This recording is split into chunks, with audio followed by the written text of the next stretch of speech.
एक गांव में रूपा और पूजा नाम की दो बहनें रहती थीं। रूपा देखने में बहुत सुंदर थी, जबकि पूजा काली और बदसूरत थी।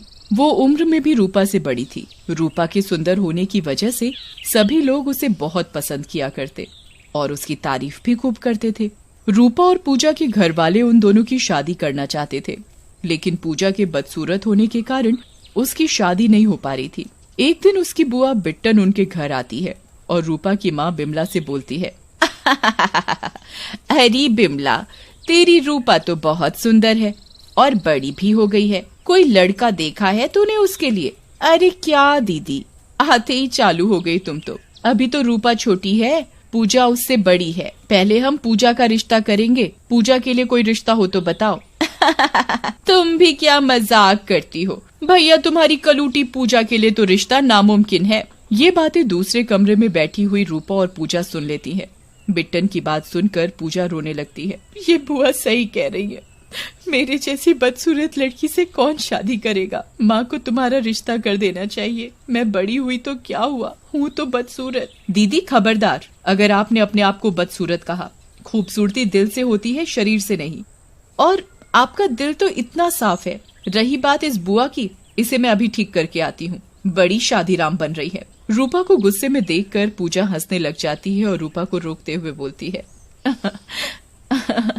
रुक जा मेरी छोटी झांसी की रानी, मत जा बाहर, नहीं तो माँ और पिताजी को बुरा लगेगा और ये शादीराम भी घर पर कभी नहीं आएगी दोबारा। उस समय तो रूपा के समझाने से पूजा मान जाती है, लेकिन मन ही मन वो दुखी रहने लग जाती है और उसके साथ ऐसा कई बार होता है। एक दिन वो नदी किनारे आत्महत्या के इरादे से जाती है। मैं आत्महत्या ही कर लेती हूँ, कम से कम मेरी रूपा का तो रिश्ता हो पाएगा, नहीं तो मेरे चक्कर में उसकी भी शादी नहीं हो पाएगी। ऐसा कहकर पूजा नदी के भीतर छलांग लगा देती है। नदी में गिरते ही उसका शरीर नीचे डूबने लगता है, लेकिन तभी एक नागिन चुड़ैल उसका हाथ पकड़ लेती है और उसे नदी से बाहर निकाल लेती है। बाहर निकलते ही पूजा को गुस्सा आता है। मुझे तुमने क्यों बचाया? मर जाने दिया होता। मर जाने दिया होता? वो तो मैं अभी भी कर सकती हूँ। तुम मुझे अच्छी और नेक लगी इसलिए बचा लिया। वैसे तुम आत्महत्या क्यों करना चाहती हो? मालूम है ना ये पाप होता है। हाँ हाँ हाँ, अब मुझे पाप और पुण्य चुड़ैलों से सीखना पड़ेगा। तुम्हें पता है मुझ पर क्या बीती है?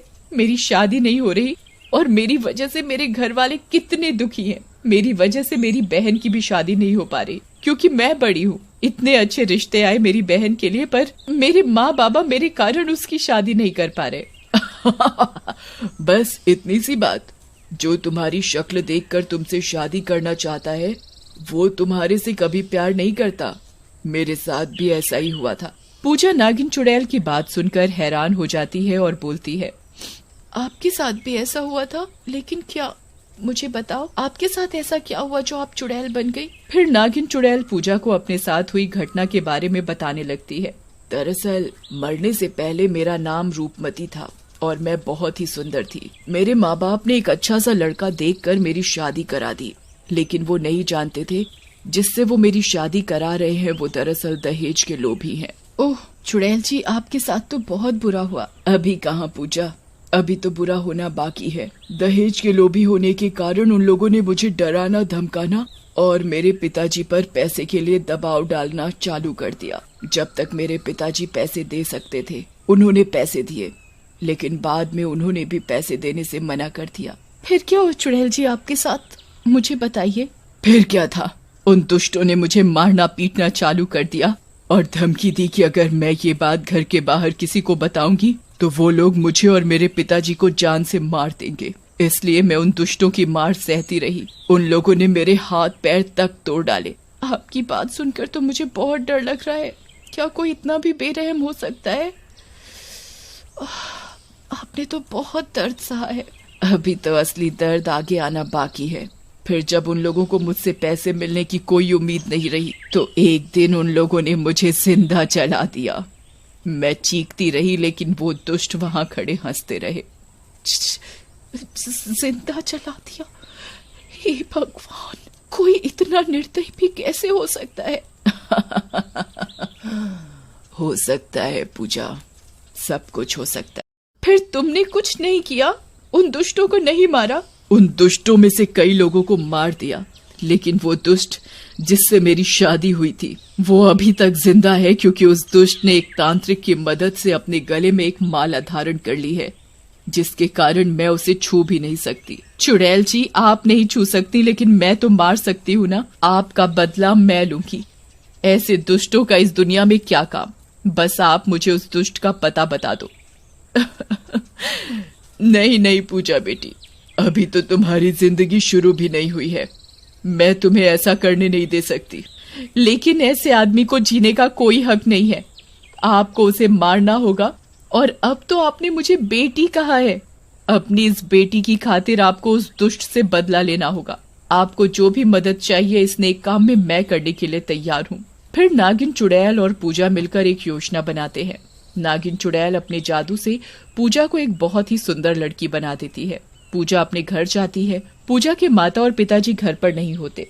रूपा घर का दरवाजा खोलती है और पूजा को देखकर हैरान रह जाती है। अरे पूजा, तुम तो कितनी प्यारी और सुंदर लग रही हो, मुझसे भी सुंदर। ये कैसे हुआ? और तुम इतनी देर तक कहाँ थी? ये तुम्हारा रंग तो एकदम गोरा हो गया। बताती हूँ मेरी प्यारी छुटकी, जरा सांस तो ले ले। फिर पूजा रूपा को नदी पर हुई सारी बात बताती है, जिसे सुनकर पूजा रूपा से बोलती है, सारी बात तो ठीक है पूजा, लेकिन इस काम में बहुत खतरा है, तुम्हारी जान भी जा सकती है। तू भी बहुत डरती है रूपा, एक ना एक दिन तो मरना ही है, कुछ नेक काम करके मरेंगे। तब तक नागिन चुड़ैल भी वहां आ जाती है और पूजा को अपने साथ उड़ाकर अपने पति के घर ले जाती है। पूजा बेटी, एक बार और सोच लो, मेरा पति समीर बहुत ही चालाक है। आप भी ना बहुत डरती हो, कुछ नहीं सोचना और जानना, बस आप अभी मेरा कमाल देखो। ऐसा कहकर पूजा समीर के घर के बाहर जाकर उसका दरवाजा खटखटाती है। समीर घर का दरवाजा खोलता है और सुंदर पूजा को देखते ही रह जाता है।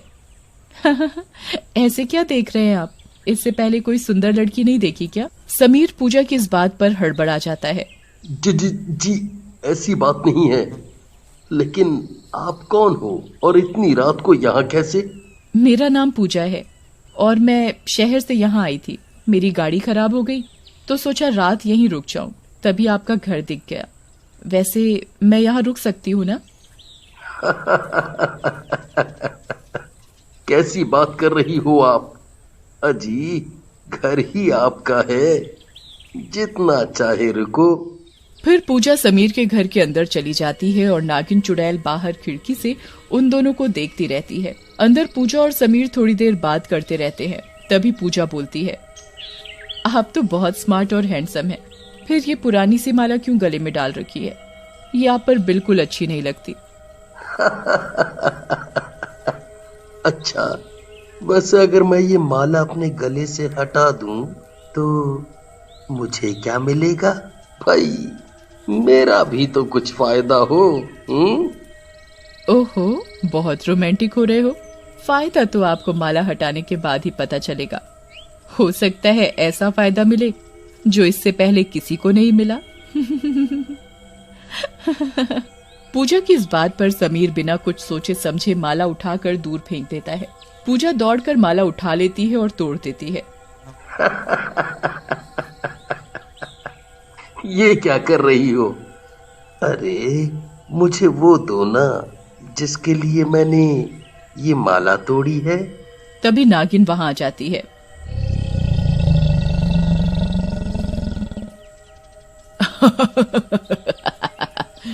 इतनी भी क्या जल्दी है राजा, पहले मेरे से तो अपना उधार वापस ले लो। ऐसा कहकर नागिन चुड़ैल अपनी पूंछ से समीर को जकड़ लेती है। थोड़ी ही देर में समीर के शरीर के टुकड़े टुकड़े हो जाते हैं। पूजा, अगर मेरी सगी बेटी भी होती तो शायद मेरी ये मदद नहीं करती जो तुमने की है। तुमने मुझ पर एहसान किया है। बेटी भी बोलती हो और कहती हो एहसान कर रही हो। आपको पता नहीं, बेटी कभी माँ पर एहसान नहीं करती। सही कह रही हो। चलो, आज से तुम इतनी ही सुंदर रहोगी। ऐसा कहकर नागिन चुड़ैल पूजा को सुंदर बनाकर गायब हो जाती है और उसके बाद पूजा और रूपा के माँ बाबा दोनों की शादी धूमधाम से करते हैं।